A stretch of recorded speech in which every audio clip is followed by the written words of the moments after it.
सभी को नमस्कार। आपका स्वागत है हमारे चैनल रिसेंट इन्फो पर। जैसा कि आप सभी जानते हैं, हम आपके लिए यहाँ दिन प्रतिदिन का जो अपडेट है वो लेकर आते हैं। तो आज का जो हमारा अपडेट रहेगा वो रहेगा 29 और 30 अप्रैल का। इससे पहले हमने 27 और 28 अप्रैल का जो वीडियो है वो अपलोड कर रखा है। यदि आपने वो नहीं देखा तो आप उसको प्ले लिस्ट में जाकर देख सकते हैं, या आपने कोई और भी वीडियो देखना है तो उसको भी आप देख सकते हैं। तो जुड़े रहिए अपनी आगामी परीक्षाओं के लिए। यदि आप किसी भी परीक्षा की तैयारी सज्जता कर रहे हैं तो उसमें ये काफ़ी इम्पोर्टेंट है और इससे प्रश्न पूछे जाते हैं दिन प्रतिदिन की घटनाओं से। तो उनको सही करने के लिए आपको दैनिक अपडेट से अपडेट रहना पड़ेगा यदि उनको सही करना है तो। और आपको पता ही है कि कंपटीशन का ज़माना है, पॉइंट से भी सिलेक्शन छूट जाता है, तो ये तो नंबरों की बात है। तो अपनी तैयारी रखिए जारी और अपना हमारे साथ जुड़े रहिए। यदि आप हमारे चैनल पर नए हैं तो चैनल को सब्सक्राइब करके घंटी ज़रूर दबाएं, क्योंकि घंटी दबाओगे तो अपडेट पाओगे और अपडेट पाओगे तो सही से परीक्षा में करके आओगे। तो चलिए शुरू करते हैं बिना किसी देरी के। सबसे पहले है एशियाई डिवीज़न 1 रग्बी चैंपियनशिप में भारतीय टीम की कप्तानी कौन करेंगे। तो जो एशियाई डिवीज़न 1 रग्बी चैंपियनशिप होगी उसमें भारतीय टीम के कप्तान कौन बनेंगे, ये बनेंगे दीपक पुनिया। कौन बनेंगे? दीपक पुनिया। आगे है पाकिस्तान का नया उप प्रधानमंत्री किसे नियुक्त किया गया है। तो पाकिस्तान का जो नया उप प्रधानमंत्री नियुक्त किया गया है ये किया गया है इसाक डार को। ये विदेश मंत्री हैं फिलहाल, तो इनको नया उप प्रधानमंत्री नियुक्त किया गया है। आगे है द विनर माइंडसेट नामक पुस्तक किसने लिखी है। द विनर माइंडसेट ये पुस्तक का नाम है और ये लिखी है शेन वाटसन ने। शेन वाटसन कौन है? ये ऑस्ट्रेलियाई क्रिकेटर हैं पूर्व, यानी अभी ये संन्यास ले चुके हैं। ठीक है। आगे है इंडियन वैक्सीन मैन्युफैक्चरर्स एसोसिएशन संगठन का अध्यक्ष किसे नियुक्त किया गया है। तो ये किसको बनाया गया है? ये बनाया है डॉक्टर कृष्णा एला को। डॉक्टर कृष्णा एला को इंडियन वैक्सीन मैन्युफैक्चरर्स संगठन का अध्यक्ष बनाया गया है। आगे चलते हैं। कहाँ के वान्योनी ने हरजोगे नोराज में रोड मिल का विश्व रिकॉर्ड तोड़ा। तो ये वान्योनी है, इन्होंने रोड मिल का विश्व रिकॉर्ड तोड़ दिया है। ये कहाँ के हैं? ये हैं केन्या के। कहाँ के हैं? केन्या के। आगे चलते हैं। किस देश के एथलीट हैं ये? इनका नाम है बोस। इन पर रिटायरमेंट के 4 महीने बाद 1 साल का प्रतिबंध लगा है। ये 31 वर्ष के हैं। चोटिल होने के कारण उन्होंने संन्यास की घोषणा कर दी, लेकिन ये डोपिंग जो एंटी ड्रग के मामले में ये मतलब छूट नहीं पाए, तो इन पर 1 साल का प्रतिबंध लगा दिया। ठीक है। ये 4 महीने के बाद, रिटायरमेंट की घोषणा के 4 महीने के बाद। तो ये फ्रांस के हैं। आगे चलते हैं। किस देश ने भारत को छोटे हथियारों की बिक्री पर प्रतिबंध लगा दिया है। तो ये देश भारत को छोटे हथियार नहीं बेचेगा। तो कौन सा देश है? जर्मनी। जर्मनी ने भारत को छोटे हथियारों की बिक्री पर प्रतिबंध लगा दिया है। आगे चलते हैं। आगे किस टीम ने आईपीएल के एक सीजन में सर्वाधिक छक्कों का रिकॉर्ड बनाया है।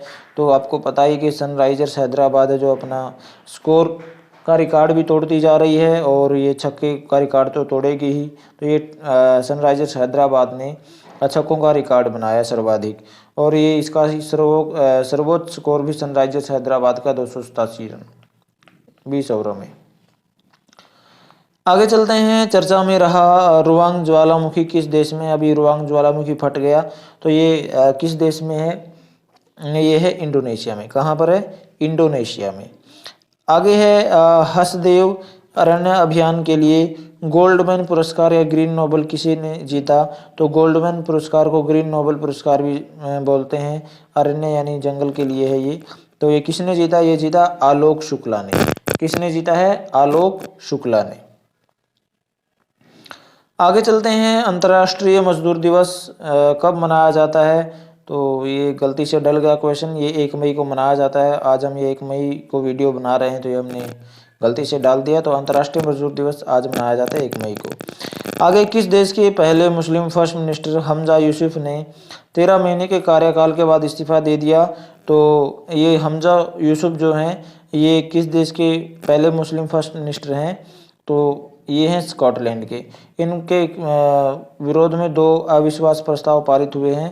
तो इन्होंने उन अविश्वास प्रस्तावों के चलते अपना जो इस्तीफा दे दिया है। स्कॉटलैंड के हैं। 13 महीने का इनका कार्यकाल रहा है। आगे है आयुष्मान भारत दिवस कब मनाया जाता है। तो आयुष्मान भारत दिवस जो 30 अप्रैल को मनाया जाता है।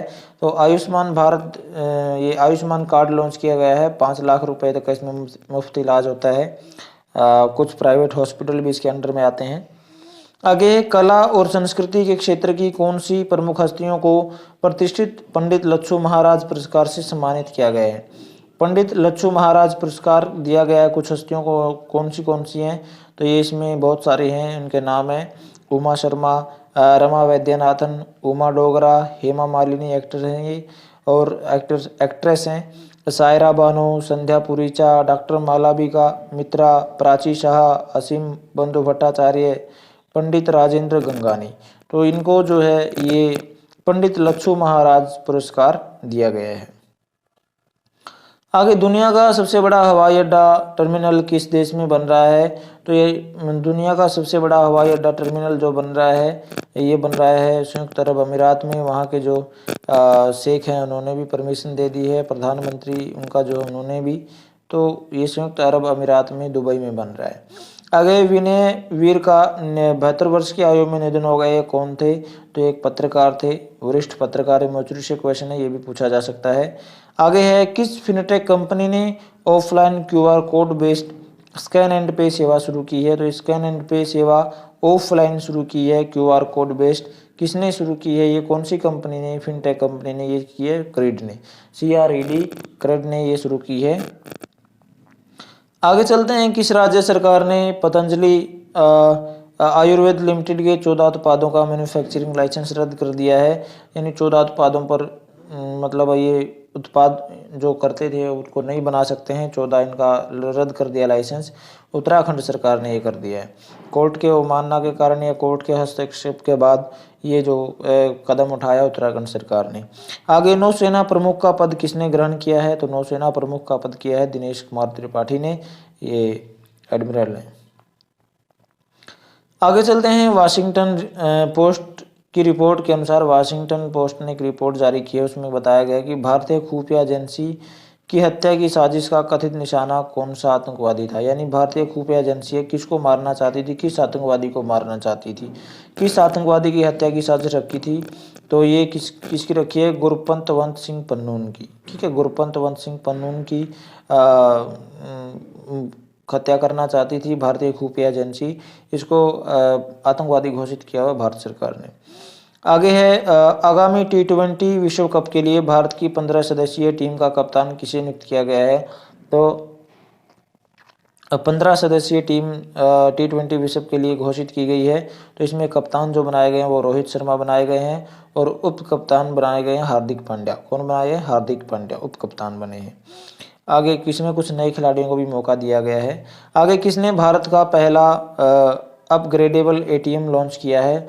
तो भारत का पहला अपग्रेडेबल जो ATM है वो हिताची पेमेंट सर्विस ने लॉन्च किया है, ये भी आप ध्यान रखिएगा। आगे चलते हैं, अंगटान ने एक रिपोर्ट जारी की है, उसके अनुसार भारत का सेवा निर्यात कितने प्रतिशत बढ़ा है। तो कितने प्रतिशत बढ़ा है, अंगटान की रिपोर्ट के अनुसार ये बढ़ा है 11.4%। 11.4% भारत का निर्यात बढ़ा है। आगे है, गैरी कर्स्टन किस देश की वनडे और T20 टीम के कोच बने हैं। तो ये पाकिस्तान की टीम के कोच बने हैं वनडे और T20 के लिए। कौन बने हैं, गैरी कर्स्टन। तो आज के वीडियो में इतना ही। मुझे आशा है कि आपको वीडियो पसंद आई होगी। जाने से पहले लाइक करें, शेयर करें मेरे फ्रेंड के साथ। शेयर करेंगे तो उनको भी कुछ बेनिफिट होगा, वो भी कुछ लाभ उठा पाएंगे। और यदि आप नए हैं चैनल पर, सब्सक्राइब नहीं किया है अभी तक, तो सब्सक्राइब करके घंटी जरूर दबा दें, क्योंकि घंटी दबाओगे तो आपको अपडेट मिलेगा। और घंटी दबाने से एक ही नोटिफिकेशन आने से आप उसको एक बार देखोगे भी कि कुछ नया अपडेट आया है या हमारा कुछ छूट गया है, तो उससे भी आपको बेनिफिट होगा। तो सब्सक्राइब करके घंटी जरूर दबाएं। मिलते हैं अगले वीडियो में। थैंक यू, धन्यवाद।